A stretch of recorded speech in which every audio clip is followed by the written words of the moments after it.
Hi everyone, কেমন আছো সবাই? শুভরাত্রি। আজকে চলে এসেছি ছোট্ট একটি ব্লগ নিয়ে তোমাদের জন্য একটি তোমাদের কাছে শেয়ার করতে রেসিপি নিয়ে এসেছি। জিরু দিয়ে ডিম পোস।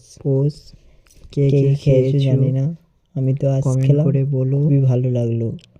আমি যদি ভিডিওটি ভালো লাগে, আজকের নিজে বানিয়ে দোকানে গেলাম। দেখো দোকানে একটা ভাই আমাকে বলছে, আমি তো বানালাম, একটা জিরু দিয়ে ডিম পোস্ট করে দেবে, তোমরা পারবে কিনা? আমি বললাম দেখতে পারো, দাও যদি ভিডিওটি ভালো লাগে। বললো আচ্ছা করে দাও তাহলে। আমি করে দিলাম, কমেন্ট করে বলে যেও। ভাইটা বললো হেভি খেতে হয়েছে দাদা। আমি বললাম অসংখ্য অসংখ্য ধন্যবাদ।